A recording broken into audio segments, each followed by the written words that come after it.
गौरी की शादी एक बड़े घर के लड़के यानी कि राजेश के साथ होती है। राजेश की 4 बहनें हैं और सभी अपने भाई पर जान छिड़कती है।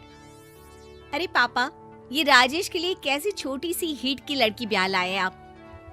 हम लोगों का भाई तो राजकुमार है, उसके लिए तो कोई राजकुमारी होनी चाहिए थी। गौरी को ननद की बात बुरी लगती है और वो रोने लगती है। अरे क्यों गला फाड़ रही है? क्या गलत बोल दिया मेरी बेटी ने? एकलौता बेटा है हमारा, समझी? वो तो तेरे ससुर हाँ कराए थे, वरना मैं तो ना करवाती तेरी शादी अपने हीरे जैसे बेटे से। ननदे सास को भरती और सास गौरी से लड़ती। ये क्या है? तुम्हारी बहनें और माँ आए दिन मुझे खरी खोटी सुनाती रहती है। क्यों नहीं बोलते उन लोगों को कुछ? अरे क्या बोलूं?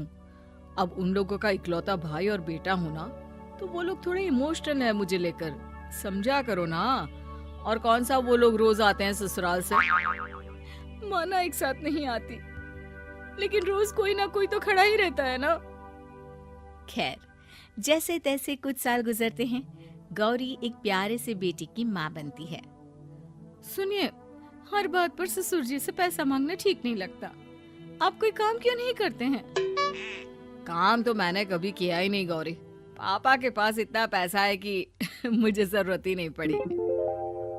लेकिन कहते हैं ना, हर दिन एक सा नहीं होता। गौरी के ससुर की मृत्यु हो जाती है और घर में गरीबी छा जाती है। गौरी ननद को फोन करती है।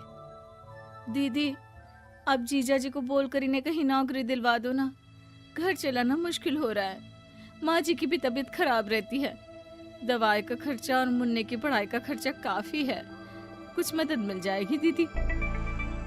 देखो गौरी, तुम तो जानती हो मेरे खुद के 3 बच्चे हैं, तो ये मत सोचना कि बात घुमा कर बोलोगी तो मैं कुछ मदद कर दूंगी। अब पति तुम्हारा है, सास तुम्हारी है, तो करना तो तुमको ही है ना। हम भी तो निभा रहे हैं। खैर, बोल दूंगी इनको। गौरी समझ जाती है। वो दूसरी ननद को फोन करती है, लेकिन वहाँ से भी उसे कुछ ऐसा ही जवाब मिलता है। अरे भाभी, हमारा भाई कैसे काम करेगा? वो तो राजकुमार है। बस आप जरा माँ का ख्याल रखो, उन्हें कोई तकलीफ मत होने देना। बाकी करते हैं बात आराम से। गौरी के सामने संकट आ जाता है कि वो कैसे अपना परिवार चलाए। ना पति काम करना चाहता है और ना ननदे मदद। फिर एक रोज गौरी की सहेली कहती है, गौरी, मैं ना एक फैक्ट्री में काम करती हूँ, तुम्हारी परेशानी समझ सकती हूँ। क्यों नहीं तुम भी मेरे साथ वहाँ काम करती? अरे लेकिन मुन्ना तो छोटा है ना। तो क्या हुआ, तेरी सास और पति तो घर पर ही हैं, वो लोग संभाल लेंगे। तू चल मेरे साथ। गौरी ने अब काम करना शुरू कर दिया था, लेकिन उसका सपना अपने बेटे को अच्छी शिक्षा देने का था। गौरी अपने भाई से कहती है, भाई, आपके बच्चे जिस स्कूल में पढ़ते हैं उस पर मेरे गौरव का भी एडमिशन हो सकता है क्या? अरे कैसे बात कर रही है गौरी? जितना तू कमाती है उतने में तो तेरा घर भी नहीं चलता। तू कहाँ इतने महंगे स्कूल का सपना देख रही है? लेकिन गौरी भी ठान लेती है कि वो किसी न किसी तरह अपने बच्चे को अच्छे स्कूल में पढ़ाएगी। माँ जी, ये मेरे गहने हैं, मैं बेच रही हूँ। गौरव का कल एडमिशन है। अरे वो तो ठीक है गौरी, लेकिन आगे की फीस कैसे मैनेज करेगी? और ज्यादा मेहनत कर लूंगी माँ। गौरव कुछ बन गया तो हम लोगों के सारे दुख दर्द दूर कर देगा। गौरी, हम लोगों ने तुझे गलत समझा, लेकिन तू ही थी जो ये घर लेकर चल रही है, वरना कब की अलग हो जाती। गौरी सास की ओर मुस्कुराकर देखती है। आप भी तो मेरा साथ दे रही है ना। अरे कभी खाने में अंडा या मुर्गा भी खिला दिया करो, क्या रोज रोज पत्ता खिलाती रहती हो?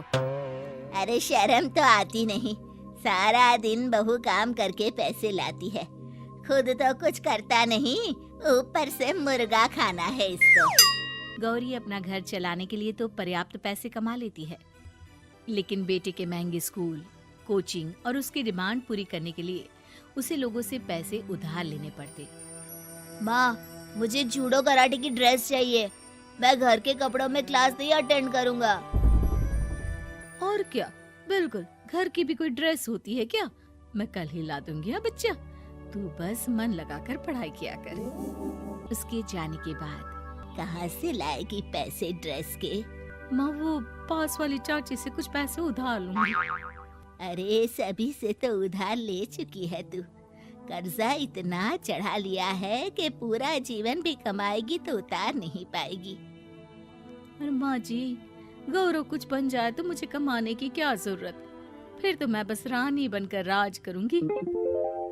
एक दिन गौरव कहता है, माँ मेरी नौकरी लग गई है, वो भी अच्छे पैसों में। अब हम लोगों के बुरे और दुख के दिन जल्दी खत्म हो जाएंगे।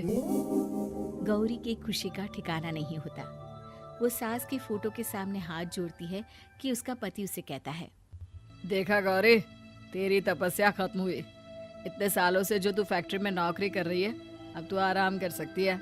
अरे नहीं नहीं, अभी तो नौकरी लगी है, कुछ दिन कुछ पैसे कमा तो लेने दो।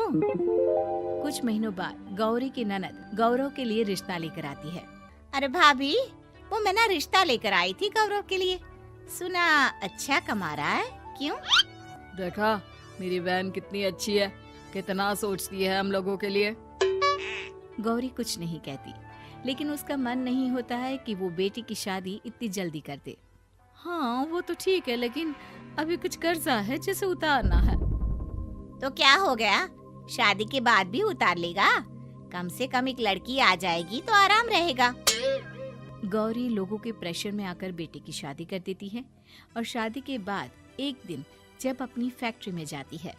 मैनेजर साहब, कैसे इस फैक्ट्री में 22 साल काम कर लिया पता ही नहीं चला। अब तो बेटा सेटल हो चुका है, नौकरी की जरूरत नहीं है, लेकिन आप सभी का शुक्रिया। गौरी बहन, बहुत मेहनत की तुमने जीवन में, अब भगवान कोई मुश्किल ना दे। गौरी घर आती है, लेकिन दरवाजे के बाहर से ही उसे बहू और बेटे की आवाज सुनाई देती है। क्या है, तुम्हारी माँ ने तो सोचा भी नहीं कि जो कर्जा वो ले रही है खुद की अय्याशी के लिए, वो हम लोग क्यों भरे? उनका कर्जा है वो देखे। हाँ लेकिन क्या करूं, माँ को छोड़कर रह भी तो नहीं सकता ना। अरे रह नहीं सकते तो क्या करोगे? पूरी जिंदगी उनका कर्जा चुकाते रहोगे? कल को हमारी भी फैमिली बढ़ेगी, कैसे मैनेज करेंगे? मैं नहीं जानती, साफ साफ बोल दो पैसे नहीं है फालतू के। जिसका कर्जा है वही निपटाए। गौरी बेटे बहू की बात सुनकर स्तब्ध रह जाती है और अंदर न आकर वहाँ से सीधे फैक्ट्री जाती है। मैनेजर साहब, मैं सोच रही थी कि इतनी जल्दी नौकरी नहीं छोड़नी चाहिए, जब तक हिम्मत है तो कर लेते हैं। वो मेरा इस्तीफा ना वापस कर दीजिए। ये बोलकर गौरी की आंख लाल हो जाती है। मैनेजर समझ जाता है कि गौरी की उम्मीद टूट चुकी है। वो उसके हाथ में इस्तीफा रखकर कहता है, कर्जा माँ का है तो माँ ही चुकाएगी। माँ का कर्जा आज तक क्या कोई चुका पाया है?